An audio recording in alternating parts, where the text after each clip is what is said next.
आप सभी को मेरा नमस्कार। आइए गौरव गरिया बंद के अंतर्गत ऑनलाइन क्लास में आप सभी का स्वागत है। मैं हूं त्रिलोचन साहू, व्याख्याता, हाई स्कूल कुर्रू भाठा।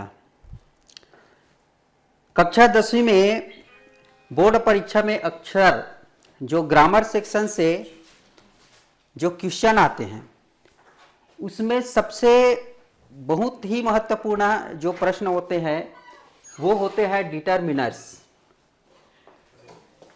डिटरमिनर्स के क्वेश्चन आते हैं। ये क्वेश्चन आपका फिल इन द ब्लैंक्स के अंतर्गत आता है और ये डिटरमिनर्स इतने इजी रहते हैं इसको हल करना, लेकिन जो स्टूडेंट होते हैं थोड़ा समझ नहीं पाते कि कहाँ पे हम कौन सा डिटरमिनर्स यूज करें। तो इसके बारे में आज मैं आप लोग को ऑनलाइन क्लास के माध्यम से बताने जा रहा हूँ। डिटरमिनर्स मतलब होता है निर्धारक। अब ये निर्धारक को जानने से पहले आपको नाउन के बारे में जानना जरूरी है, और वो नाउन है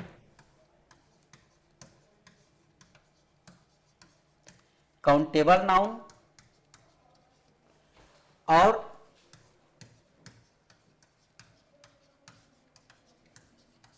uncountable noun. Countable noun, uncountable noun. तो जैसा हम जानते हैं काउंटेबल का मतलब होता है जिसको हम गिन सकते हैं, जिसकी गिनती की जा सकती है और जिसकी गिनती नहीं की जा सकती। तो इसको जानना सबसे महत्वपूर्ण है, क्योंकि जो डिटरमिनर्स है, अब इस डिटरमिनर्स में हम क्या क्या यूज करने हैं इसको मैं बता देता हूं। इसमें आता है खास करके सम, एनी,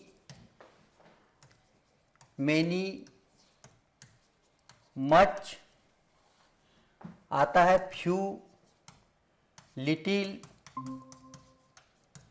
अ फ्यू और अ लिटिल। ये डिटरमिनर्स आज समझने का प्रयास करेंगे।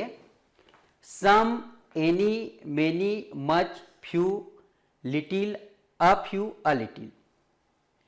तो इन डिटरमाइनर्स को हमको, ये काउंटेबल नाउन है और अनकाउंटेबल नाउन है, इससे पहले लिखा जाता है। तो काउंटेबल नाउन क्या क्या होता है जिसको हम गिन सकते हैं।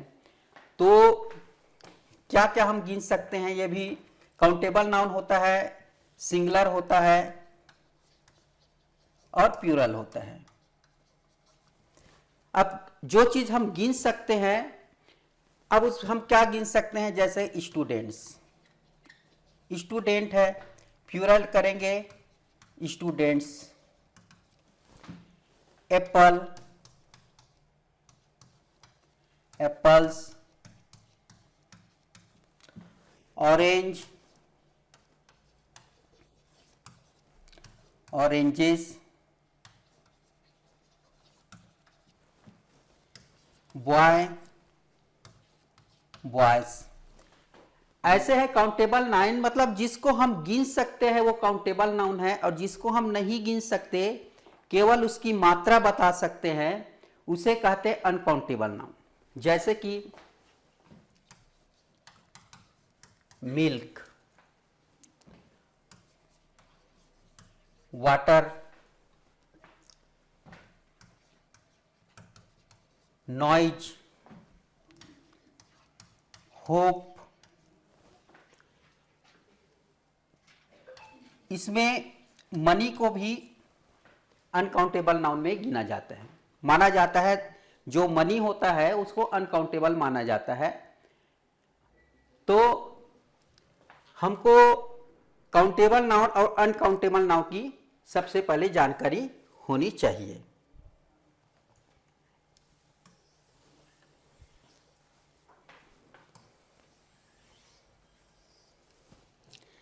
आइए सबसे पहले हम प्रयोग करते हैं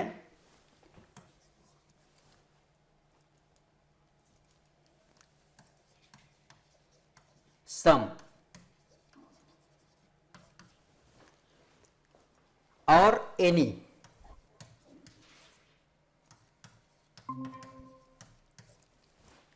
सम का मतलब होता है कुछ और एनी का मतलब होता है कोई। तो हमारे पास प्रश्न आता है कि हम कहां पे सम यूज करें और कहां पे हम एनी यूज करें। तो सम का प्रयोग है हमको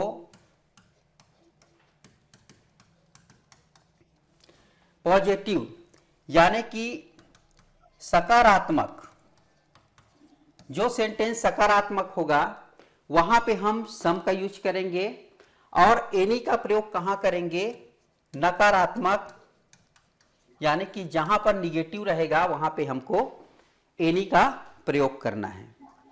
अब इसमें हम कुछ उदाहरण देख लेते हैं। उदाहरण ले लेते हैं।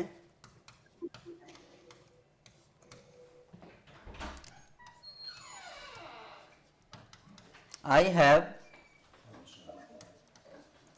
some apples. I have some apples.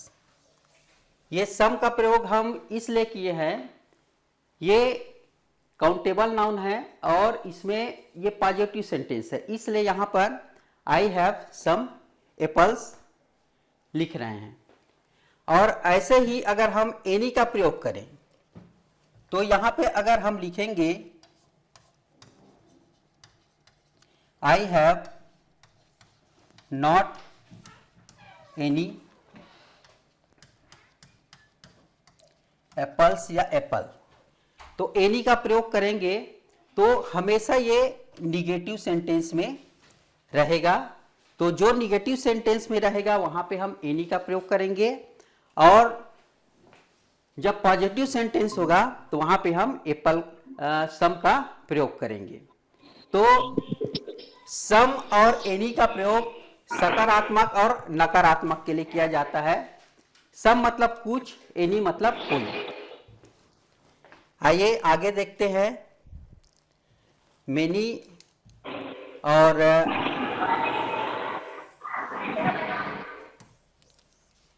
Much का प्रयोग देखते हैं। तो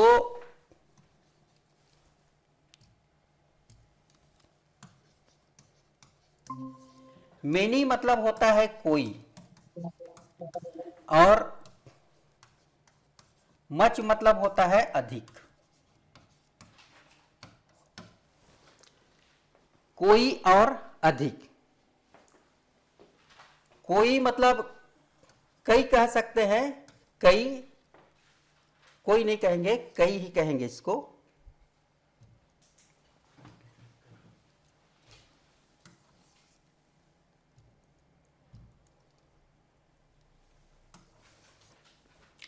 कई, कई मतलब बहुत प्रकार या बहुत सारे। तो मेनी का प्रयोग होता है हम काउंटेबल नाउन के साथ करेंगे।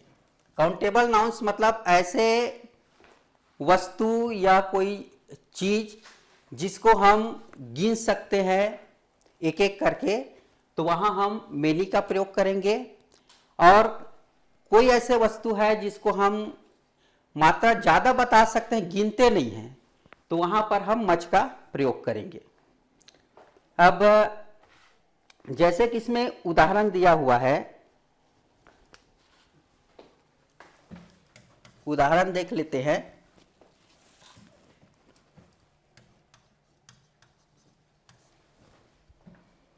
How students have their text book.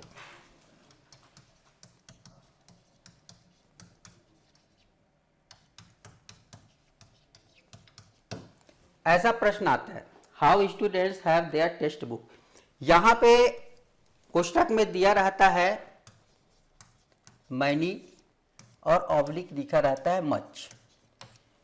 प्रश्न पेपर में यह भी लिखा रहता है कि आपको एक चुनना है, मैनी है या मच है, किसको आप चॉइस करोगे, ऐसा क्वेश्चन पेपर में लिखा रहता है। तो हमको देखना है हाउ अब यहां पे हम मैनी यूज करें या मच यूज करें, तो नियम यही है कि क्या हम स्टूडेंट को गिन सकते हैं, नहीं गिन सकते। अगर हम स्टूडेंट को गिन सकते हैं तो मैनी जो है काउंटेबल नाउन के साथ आता है, तो यहां हम यूज करेंगे many. How many student have their text book. ऐसा ही दूसरा उदाहरण में देखते हैं।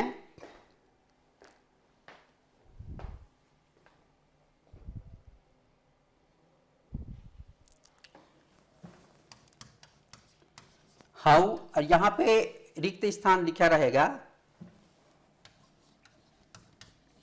Water in the bottle. How water in the bottle, यहां पर भी ऐसा लिखा रहेगा मैनी ऑब्लिक मच। तो वाटर जो होता है, हम उसकी अधिक संख्या जब बतलाना चाहते हैं तो वहां पे वाटर को गिना नहीं जाता, वाटर की एक मात्रा ही बताई जाती है कि पानी अधिक है या पानी कम है। तो जब इसकी अधिक मात्रा बताई जाती है तो वहां पे हम मच का प्रयोग करेंगे। मच का प्रयोग क्यों करेंगे? क्योंकि वाटर जो है वो अनकाउंटेबल नाउन है, इसलिए यहां पर हम how much water in the bottle ऐसा हम प्रयोग करेंगे। यानी कि मैनी और मच को आपको प्रश्न में आएगा, उसको हल करने के लिए ये दिमाग में रखना है कि जिसको हम एक एक करके गिन सकते हैं, ऐसा क्या चीज है जिसको हम एक एक करके गिन सकते हैं, वहां आपको मैनी का प्रयोग करना है। और ऐसे वस्तु है जिसको हम एक एक करके नहीं गिना करते, इसकी मात्रा को बताते हैं अधिक है, तो वहां पे हम मच का प्रयोग करेंगे। जैसे कि वाटर, वाटर को हम नहीं गिन सकते। मिल्क, अधिक मिल्क है तो उसको हम गिन नहीं सकते। जैसे कि शुगर है, शुगर है उसके अधिक मात्रा ऐसा बताएंगे, तो वहां पर शुगर में भी आप मच लगाएंगे। नॉइज, नॉइज शब्द आता है यानी कि शोरगुल, तो शोरगुल को भी हम नहीं गिन सकते। होप, उम्मीद, इसको भी नहीं गिन सकते। नॉलेज, नॉलेज को भी हम नहीं गिन सकते। तो ऐसा ही जिसको हम नहीं गिन सकते वहां पे हम आपको अधिक दर्शाना है तो मच का प्रयोग करेंगे। और ऐसा चीज जिसको हम एक एक करके गिन सकते हैं, वहां अगर हमको अधिक दर्शाने को आएगा तो वहां पर हम मैनी का प्रयोग करेंगे। तो ये क्लियर हो गया कि सम कहां लगाना है, एनी कहां लगाना है, मैनी कहां लगाना है और मच कहां पे लगाना है। अब आगे आइए बताते हैं फ्यू और लिटिल। फ्यू और लिटिल कहां पे लगाना है, इसके बारे में हम चर्चा करते हैं।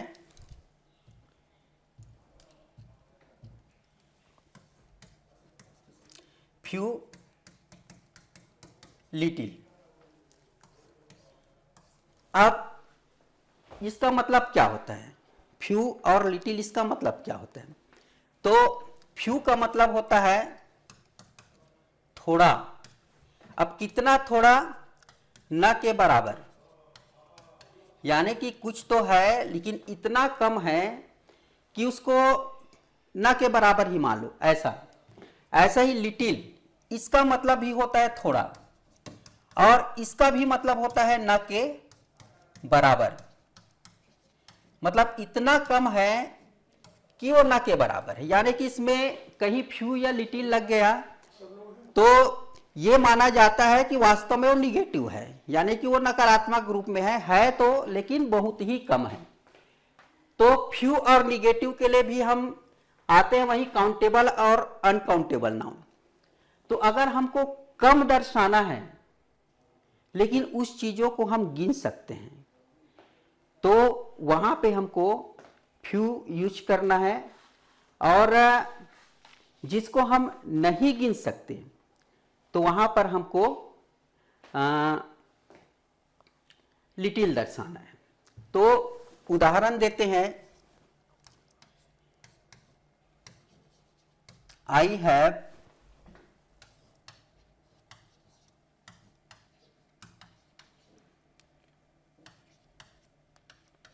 Few friends, I have few friends, मेरे पास थोड़े से मित्र हैं। यानी कि मित्र तो है लेकिन बहुत कम है, मतलब न के बराबर है, यानी कि ऐसे ही है। तो यहाँ पे हम फ्यू दर्शाएंगे, लेकिन जैसे कि लिटिल दर्शाएंगे।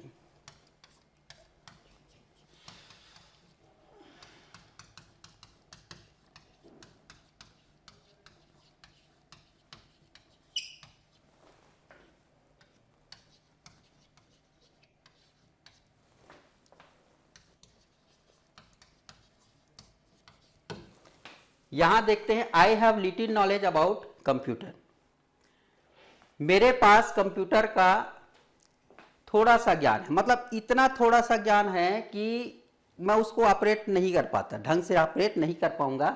तो इस हिसाब में हम लिटिल का प्रयोग करेंगे, यानी कि जिसको हम नहीं गिन सकते, बहुत कम मात्रा बताना है, वहां पे लिटिल का प्रयोग करेंगे। और जिसको हम गिन सकते हैं लेकिन बहुत ही कम मात्रा है, तो वहां पर हम फ्यू का प्रयोग करेंगे। तो ये हो गया फ्यू और लिटिल का प्रयोग। अब आइए इसमें एक और कॉन्सेप्ट आता है, अ फ्यू और a little.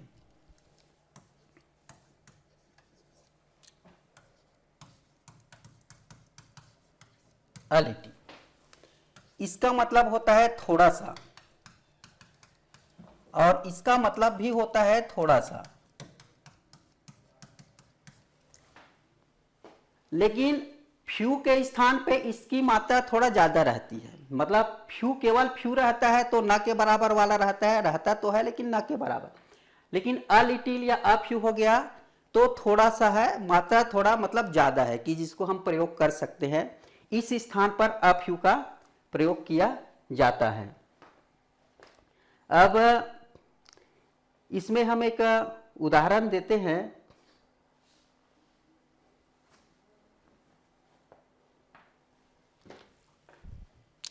I have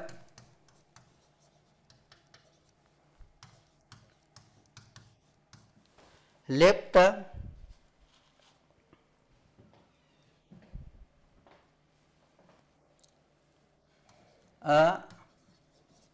few apples। और दूसरा उदाहरण देते हैं इसमें, I have left a little milk in the bottle।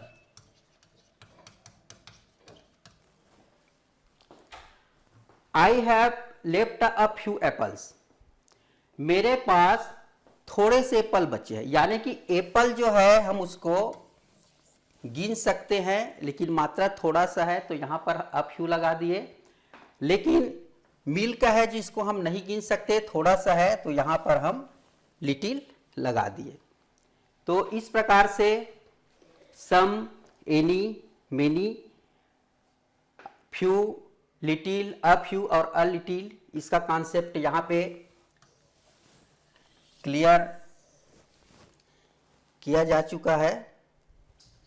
इसको दबाइए, इधर इधर इधर इधर लास्ट वाला इधर, हाँ उसको पूरा कर दीजिए, ऐसे ऐसे ऐसे ऐसे बनाते हैं। किया जा चुका है। आइए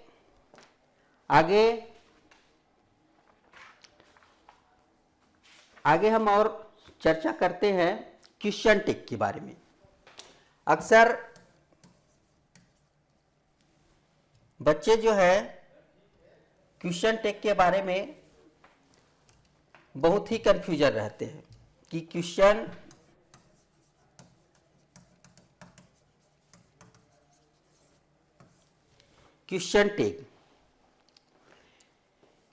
टेक क्या होता है। क्वेश्चन टेक को हिंदी में कहते हैं प्रश्न पूछ। पूछ मतलब होता है पिछला भाग, यानी कि इंग्लिश में हम प्रश्न जो है पीछे इसमें लगाएंगे, मतलब प्रश्न पीछे पूछेंगे, इसको प्रश्न पूंछ कहते हैं। तो अक्सर बच्चे लोग इंट्रोगेटिव सेंटेंस और क्वेश्चन टेंस टेक इसमें कंफ्यूज हो जाते हैं कि इसमें व्हाट लगा देते हैं या वेयर लगा देते हैं, व्हेन लगा देते हैं। तो ऐसा नहीं है। प्रश्न पूछ क्या होता है कि दिया गया कोई क्वेश्चन है, उसमें दिया रहेगा एट द क्वेश्चन टेक, तो आपको इसमें पीछे आपको प्रश्न लगाना है। जैसे कि यहां पे एक क्वेश्चन दे देते हैं, एक उदाहरण देते हैं, दे डोंट नो हर, ऐसा क्वेश्चन आया, दे डोंट नो हर। अब इसमें दे दिया रहेगा एट क्वेश्चन टैग, इसमें क्वेश्चन टैग लगाइए। तो सबसे पहले हमको पढ़ना है दे डोंट नो हर। अब क्वेश्चन टैग लगाना है। तो क्वेश्चन टैग लगाने के 4 नियम हैं। क्या नियम है? 4। पहला नियम यह है कि आपको देखना है कि दिया गया सेंटेंस क्या सकारात्मक वाक्य में है। इसमें देखिए दे डोंट नो हर ऐसा लिखा हुआ है, तो दिया गया सेंटेंस ये सकारात्मक वाक्य में नहीं है। दूसरा नियम यह है, क्या दिया गया वाक्य नकारात्मक वाक्य में है। तो देखिए यहां पे लिखा है दे डोंट नो हर, हाँ दिया गया वाक्य नकारात्मक वाक्य में।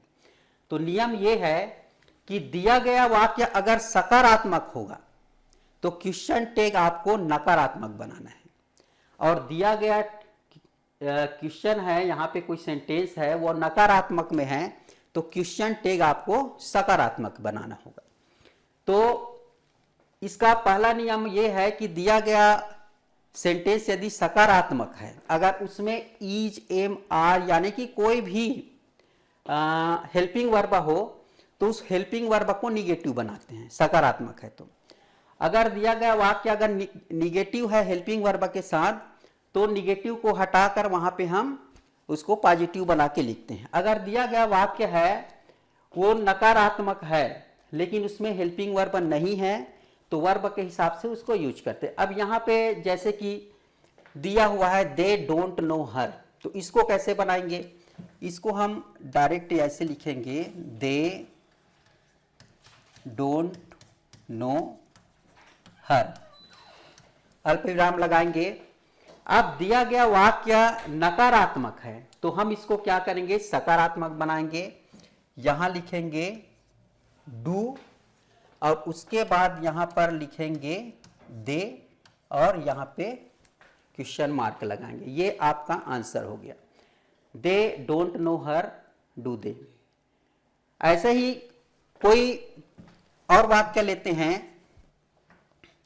Ram is going to Raipur, ऐसा दिया हुआ है। इसमें बोला है कि 8 क्वेश्चन टैग। तब कैसे करेंगे? तो ये पहला नियम आता है, दिया गया वाक्य सकारात्मक है और इसमें हेल्पिंग वर्ब है इज। तो हेल्पिंग वर्ब है तो यहां हम क्या करेंगे? जो हेल्पिंग वर्ब है उसको हमको प्लस नॉट जोड़ते इसको शॉर्ट फॉर्म बनाए। जैसे इज है तो यहां हम लिखेंगे इजंट। आर दिया है मान लो तो इसको बनाएंगे आरंट। सभी में ऐसा नॉट जोड़ते जाएंगे। और ऐसा ही दिया गया है वास है तो वाजंट करेंगे। वेयर है इसमें सब में नॉट जाकर यहाँ पे वेरंट करेंगे। विल दिया है उसमें नॉट जोड़कर लिखेंगे वांट। और अगर मान लो शैल दिया है तो इसमें नॉट जोड़ के बनाएंगे सॉन्ट। तो इस प्रकार से हमको इस नियम को याद करना है। तो इसको कैसे बनाएंगे? दिया गया वाक्य सकारात्मक है तो इसमें क्लियर दिमाग में बसा लीजिए कि दिया गया वाक्य सकारात्मक है तो क्वेश्चन टैग आपको नकारात्मक बनाना होगा।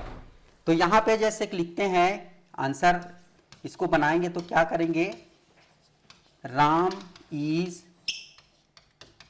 गोइंग टू रायपुर, ऐसा लिखा है, Ram is going to Raipur, यहां कॉमा लगा दीजिए। अब देखिए इज है तो इसमें हमको नॉट जोड़ना है, शॉर्ट फॉर्म, तो इसको बनाएंगे इजंट। अब राम है, राम एक नाम है और ये पुल्लिंग है, तो इसका हम प्रोवर्ब क्या लगाते हैं, जैसे कि राम है तो हम इसका प्रोवर्ब ही लिखेंगे। कोई मान लो जेंडर राधा है तो इसको हम सी लिखेंगे। तो हम डायरेक्ट राम नहीं लगा के यहां लिखेंगे इजंट ही और उसके बाद क्वेश्चन मार्क लगाएंगे। Ram is going to Raipur, तो इसका आंसर लिखेंगे Ram is going to Raipur isn't he. अब आते हैं तीसरे नियम के बारे में। तीसरा नियम यह है, यदि दिया गया वाक्य सकारात्मक हो लेकिन हेल्पिंग वर्ब ना हो, जैसे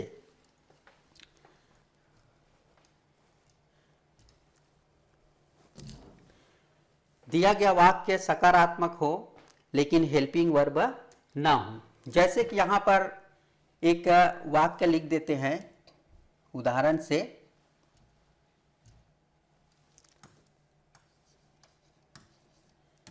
राम प्लेस क्रिकेट,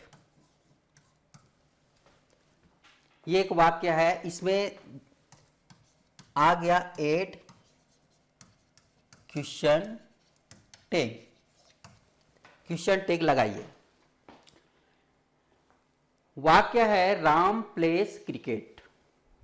अब हमको यहां तो हेल्पिंग वर्ब दिया है तो इज का इजेंट बना दिया, आर का आरंट बना दिया, वास का वाजंट बना दिया, वेर वेरेंट हो गया, विल का वांट कर दिया, सेल का नॉट लगा के सांट कर दिया। लेकिन यहां हम क्या ऐसा यूज करें कि किससे हम नॉट बनाएं, तो इसके लिए जरूरी है कि आपको देखना है ये वर्ब है मेन वर्ब, तो वर्ब का कौन सा फॉर्म है। तो वर्ब का 3 फॉर्म होते हैं, first form, second form, third form. तो ये वर्ब का फर्स्ट फॉर्म है, तो वर्ब का फर्स्ट फॉर्म है, उसमें एस लगा हुआ है। तो हम लोग जानते हैं कि वर्ब का फर्स्ट फॉर्म है तो वहां पे हम निगेटिव वाक्य बनाते वक्त डू या डच का यूज करते हैं। तो ऐसे ही यहां पे देखना है, वर्ब का फर्स्ट फॉर्म है, अगर एस लगा हुआ है तो हम यहां डज लगाएंगे, अगर एस नहीं लगा हुआ है तो यहां हम डू यूज करेंगे। और इसी को हमको नकारात्मक बनाना है, जैसे कि डू है तो इसमें हम नॉट जोड़कर यहां पे डोंट करेंगे, और डज है तो इसमें नॉट लगाकर यहां हम क्या करेंगे, डजंट बनाएंगे। तो यहां पर प्लेस लिखा है तो हमको क्या करना है, डजंट करेंगे। तो यहां आंसर इसका हम बनाएंगे ऐसा, राम प्लेस क्रिकेट। हमको यहां पे डजंट वजंट नहीं बनाना है ना, पहला वाक्य जो है उसको जैसा का वैसा रखना है।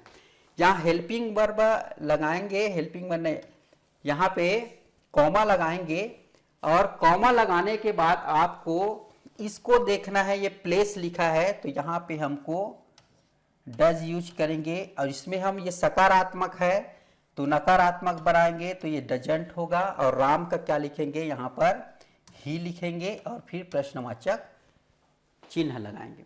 तो राम प्लेस क्रिकेट डजंट ही, ये इस प्रकार से वाक्य बनेंगे। और एक और उदाहरण इसमें देते हैं, Mohan did not like sweets. ऐसा मान लो कोई आया, Mohan did not like sweets, इसमें दे दिया एड क्वेश्चन टैग।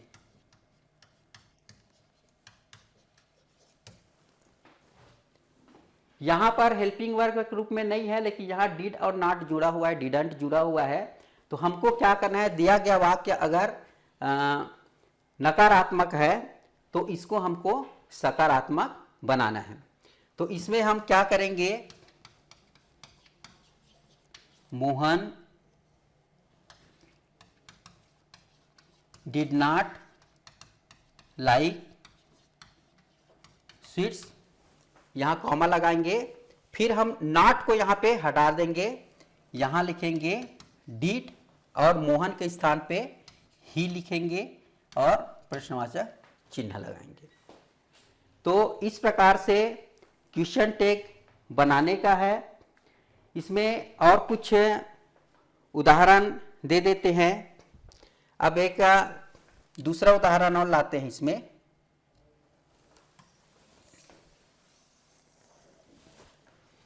इसमें एक उदाहरण दिया है, जजेस वियर विंग्स।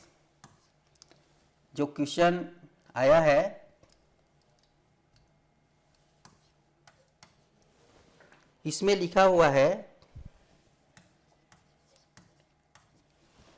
जजेस वियर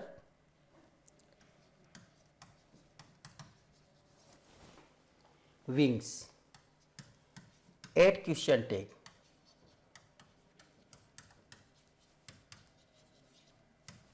इसमें क्वेश्चन टैग लगाना है।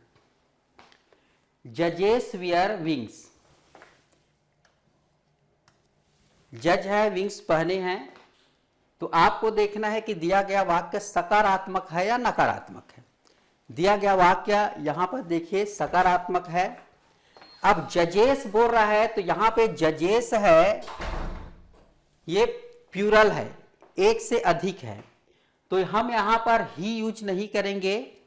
यहां पर हम ही का जो प्लूरल होता है या सी का, ये दे ही होता है, तो यहां पे हम दे यूज करेंगे। तो इसका बनाने के लिए क्या करेंगे, इसको तो पहले ऐसे लिखेंगे, जजेस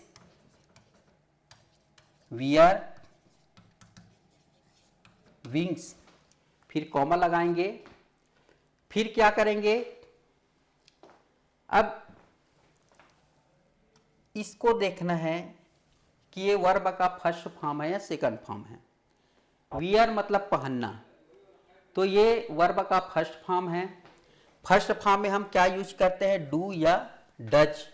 तो इसमें एस लगा हुआ है क्या, इसमें एस बिल्कुल नहीं लगा हुआ है, तो हम क्या लगाएंगे, डू लगाएंगे। और डू को फिर क्या करेंगे, इसमें नॉट जोड़कर डोंट करेंगे, तो ये बनेगा डोंट। और जजेस के स्थान पे हम यहां पे लिखेंगे दे और यहां पे प्रश्नवाचक चिन्ह। जजेस वेयर विंग्स डोंट दे। ये इस प्रकार से क्वेश्चन टैग बनाना है। क्वेश्चन टैग बनाते वक्त स्टूडेंट क्या गलती कर देते हैं, क्वेश्चन टैग आया तो ऐसा क्वेश्चन आएगा तो यहाँ पे व्हाट व्हेन ऐसा लगाना प्रारंभ कर देते हैं। आपको व्हाट व्हेन नहीं लगाना है। क्वेश्चन टैग का मतलब होता है प्रश्न पूछ। प्रश्न पूछ मतलब होता है प्रश्न आपको पीछे पूछना है, आगे नहीं पूछना है कि जजेस वियर विंग्स, जजेस विंग्स पहनते हैं, तो जजेस वियर विंग्स डोंट दे, क्या वे नहीं पहनते, ऐसा यहाँ पे प्रश्न पीछे पूछना है। तो ये है आपका क्वेश्चन टैग के बारे में। और इसके बारे में थोड़ा से और बता देते हैं। एमंग और बिटवीन, एमंग और बिटवीन के बारे में भी थोड़ा से बता देता हूं मैं, कहां पर अमंग और कहां पे बिटवीन का यूज किया जाता है।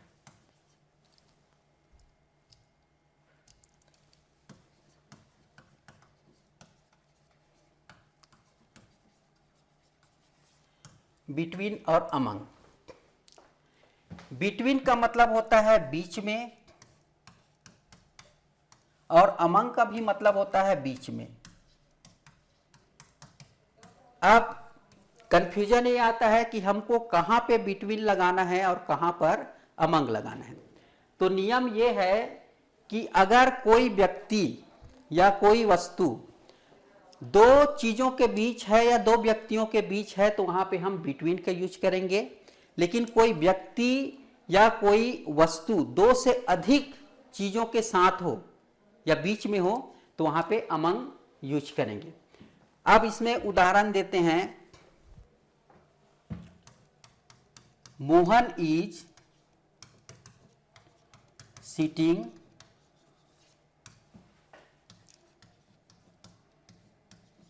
Between Shyam and Rohan. यह उदाहरण दिया हुआ है, Mohan is sitting between Shyam and Rohan. Mohan है श्याम और रोहन के बीच में बैठा है, यानी कि बैठ रहा है। तो यहां पर दो व्यक्ति है, इसके बीच में कोई बैठा है या बैठ रहा है, बोल रहा है, तो यहां पर हम बिटवीन यूज करेंगे। लेकिन दूसरा उदाहरण लिखते हैं,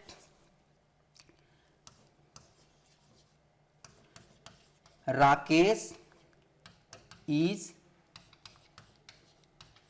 playing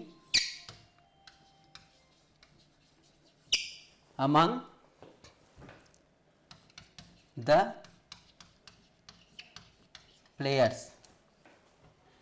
Rakesh is playing among the players. Rakesh खिलाड़ियों के बीच में खेल रहा है, यानी कि अमंग यूज किया है तो दो से अधिक खिलाड़ी हैं, तो दो से अधिक खिलाड़ी में यहां पे अमंग यूज किया जाता है, और दो के बीच है तो बिटवीन यूज किया जाता है। इस प्रकार से आज हमने डिटरमिनर्स में पढ़ा some, any, many, much, a little, a few, और फिर क्वेश्चन टैग के बारे में पढ़ा, और फिर अंत में मैं आप लोगों को बिटवीन और अमंग के बारे में बताया। आशा करता हूं कि आज की क्लास में आपको ये सब क्लियर समझ में आया होगा, और इसके बाद का और क्लास होगा, और आगे अगली क्लास है ऑनलाइन में, इससे ज़्यादा बढ़िया से समझाने का प्रयास करूंगा। धन्यवाद।